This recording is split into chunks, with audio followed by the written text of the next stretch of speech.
What is going on, everybody? Welcome back to Phones and Drones. So we have had plenty of time to go hands-on with the Xiaomi Mi 9T as our daily driver now for a couple weeks, and this is going to be our full review of this device. Stay tuned.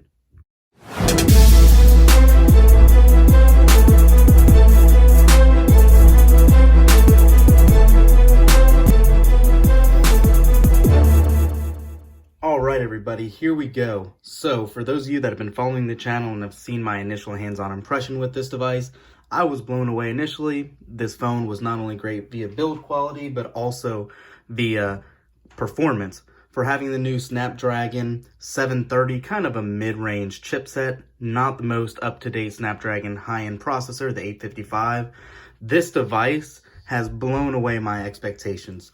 So first off, let's do a quick rundown of those specs. On the front of this display, you do have a 6.39-inch AMOLED notch-free display, which I cannot preach how great this looks. It gets super bright in the bright sun outdoors. You can see it fine with no issues. In regards to the camera setup on the back, you are going to have your main wide-angle lens, which is a 48 megapixel sensor with an f1.8 aperture, your 8 megapixel telephoto lens, and also the ultra-wide 13 megapixel camera as well. Now, what you've seen probably all the fuss about, which is what's been popular nowadays, is the camera module itself on the front. You are going to get your pop-up mechanism. You can see we're doing another little review on the iPhone XR here. That's why we're going to record it with this, just to try something else out. What is going on, everybody? So you see the mechanism, you see the little notification LED that it brought to the table as well. The cameras have been impressive. Usually on some Chinese phones, the cameras are a weak spot. The processor is a weak spot. And I can tell you this definitely checks off all those boxes. I've had no issues with this device at all. It has 18-watt fast charging. With the included power brick that comes with the phone, you do have a 4,000 milliamp hour battery and 8 gigabytes of RAM with either a 64 or a 128 gigabyte storage option. You are running Android 9 out of the box with MIMU 10 as the skin over it. Not a huge fan. Again, for those of you that follow the channel, I usually change my launcher anyways to Nova, and it works just as great as always on this device.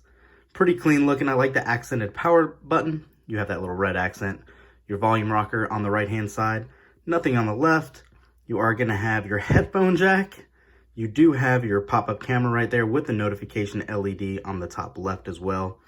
A single firing speaker on the bottom right, and your SIM ejector tray with a USB Type-C port on the bottom. That is really all the spec rundown on here.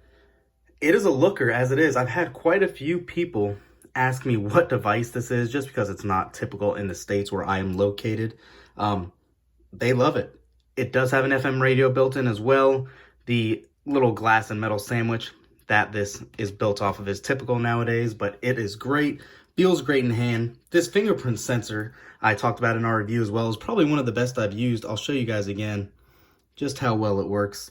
There is 1, 2, 3. I mean, it's pretty instantaneous. I haven't used one really better than this. Maybe the OnePlus 7 maybe was a bit faster, but not by much, if anything. Really, price-wise, I don't know how Xiaomi has done it at this price, but this device right here is only about $370. I bought this one personally from Amazon. I will throw up a link in the description. You cannot go wrong for bang for your buck with this device. You will definitely not be disappointed. It is known also as the Redmi K20 in some markets, but Amazon does have it listed as the Mi 9T. It's nice that in the box during my unboxing video, as is usual for Chinese devices, it does come with a case. I think it takes away personally from the gorgeous look on the device, so I don't use it, but it is there as well. Really, I've had no real complaints about this device. Maybe a single downfiring speaker you can kind of make a complaint about, but for the price point and what you're getting, there is really no competition. out there that does everything this does.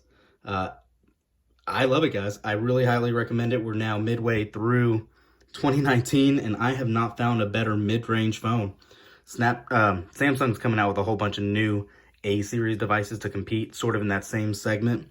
But I use the A80, and have to say, this phone blows it out of the water. The A80 and 70 are a little larger. Plus, the 70 is only running, I believe, a Snapdragon 675. The A80 is running the same chipset, but I don't think it has enough battery life and real potential to be a mainstream phone because of that 6.7-inch display on that phone.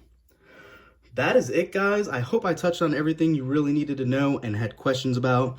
Let me know if you really have any other questions in the comment section of this video. Don't forget to give us a thumbs up, and we will definitely come at you with the Note 10 and Note 10 Plus review coming in the near future once they release it, and have plenty more in store. So make sure you subscribe, thumbs up this video, guys, and leave a comment down below. We'll catch you in the next one. Peace.